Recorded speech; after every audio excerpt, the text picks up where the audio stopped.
Good morning, my Genohistory friends. I am breaking all the rules today. I just felt like talking to you from my front porch, and this is where I work whenever the weather is nice, and it is a gorgeous May morning in Alabama. I'm actually wearing long sleeves, which is very rare for me, but it's so nice. I just couldn't stand to go inside and work in a office.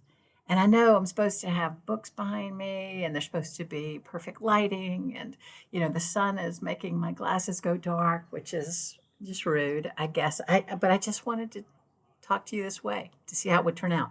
Now, I don't know how much noise there might be coming from around me. I live in a nice little secluded street, but there are a lot of birds. So hopefully they're not going to drown me out. I may occasionally have to stop if someone's walking by or a car's going by, but I'm not going to talk that long. I just wanted to talk to you about. Sorry, my cats are coming in and out. Um, Honestly, I hadn't even planned on doing this today, but I told you I would get in touch when I'm inspired. And if you see the reflections behind me, I'm inspired by my environment. I live on a decommissioned Army base at Fort McClellan in Anniston, Alabama. I love this place so much. You're looking at a building that was a barracks once for soldiers, built around 1930 or something like that. And it later became the place where the Army band set up and went out to perform for biweekly programs where they were honoring the dead. And there are just so many things about this place. They still play taps and retreat and reveille every day. Actually, it's the National Guard base next door that plays it, but we still hear it here, like the Army's still here. And there's just layers and layers of history everywhere I go. I get on my bike and ride around this place, and I see the layers of what used to be here. Uh, Roads that just end in a meadow that once had a building that once served the Army. So I want to talk today about the layers of history beneath our feet, about appreciating what's right here, wherever you are.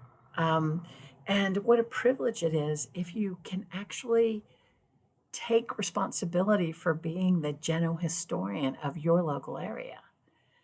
You may already do that, and wonderful if you do, but I had always done history that was somewhere else than where I lived. So that meant that I had to go somewhere to do the research. And you don't really get to feel like you're a researcher, like you're a solid everyday researcher, when you only get a few times a year that you can go to another town to the courthouse to do research. You see, most of us have tied our research to our own families, and that's wonderful. But for most of us, 20 years ago in our research, our family tree left the general area. And so everything's somewhere else. You got to plan a trip to Ireland or something next summer or 2 summers from now so you can save up the money. So there are these huge gaps between when you're doing your family history that are a perfect time for you to do the local history. And for some of you, your family always has been local, so it's one and the same. For me, there is such a greater appreciation for everywhere you go around you when you know something about it. As I look at this dorm across the way from me, and I happen to know that the soldiers were there, and I knew that the band lived there. I also knew that there was a shooting range on the top floor. The little things that you find out about the history around you make everything more wonderful, everything more intriguing. So I want to encourage you, if you haven't already done it, to think about whether you might want to become the local historian. And you may be thinking, oh, people are already doing that. Well, are they doing history? Because it's different, isn't it? History has a tendency to want to take a helicopter approach to studying anything. So it wants to find a boundary. here's a municipality I'm studying. And so you know the boundaries of what you're studying, and you are always sort of looking at it from a big picture of what was done for the city when they built the courthouse, when they did this, when they did that. But Genohistory is history on the ground. We are actually meeting people who lived that history.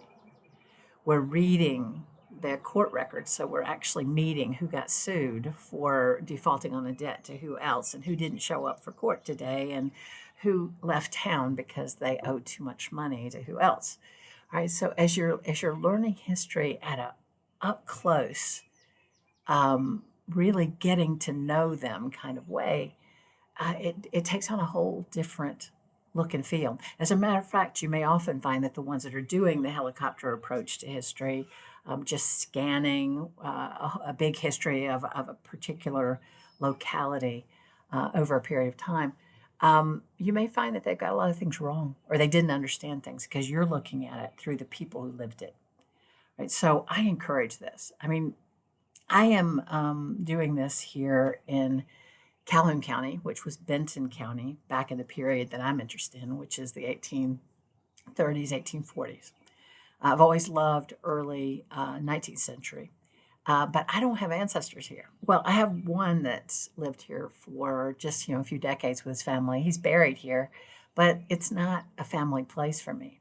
So I knew I needed to find a family here, and I will tell you much more as we go forward about choosing a family that I begin to work out from, because everybody in a town the size of that town at that time ends up being related to each other somehow. So you almost can do a whole town just by picking a family and studying them and everybody they're connected to, and everybody they got sued by, and everybody they sued. But now, as I drive through Jacksonville, Alabama, which was the county seat of that county at the time, and it was a brand new town. Um, I see names on streets. I see names on businesses that are tied to things that I'm reading about. I mean, I'm reading the courthouse records, and I know that the clerk of the county court was James Crow, whose house is still sitting in the town square down there. But then you drive by Crow Drugstore and you're like, I wonder if that's the same Crow family. And so you've got a question that you can actually work on answering, and get to know a place by its story. Now, one of the things I love about this is that it's a whole different kind of research. And those of you who do research locally know what this is like, because you can go somewhere and you can actually just take your time with records. You can savor them, and you can pull up the ancestry records and add them to a tree while you're working, so that you know how old they were, and were they new to town? Did they stay in town? Um, and you were they a slaveholder? Things that might help you to understand whatever particular record you're reading at the time. So I love that I can do that now. Any of you who've been with me a while might have read a post I did a long time ago about the hit and run, my hit and run technique of doing research, county court research, because that's the way I had to do it. I was working full time, and I had to take a day off to go do county courthouse work in another county. Drive 4 hours. You got 4 hours there before you got to drive 4 hours back, and you just have to grab everything. And I have a technique for that if you need it. But how wonderful is it when you can actually sit with the records and fit them into other things while you go, and know that it's just 10 minutes home at the end of the day, and tomorrow, if you want to come back, you can come back. And if the day after you want to come back, you can come back. I want you to consider whether there is a local project for you if your family history has you traveling a lot, because it's wonderful to do. And that's basically what I wanted to say today. I can't believe it. Nobody walked by, nobody interrupted me, except for the cats coming in. That'll be the only cut I have to make in this film. But anyway, I hope that this wasn't too distracting for you, for me to be out on my front porch, because I may do it again more, because I just love it out here. So I will talk to you guys again soon, the next time I'm inspired to say something, and you guys have a great day.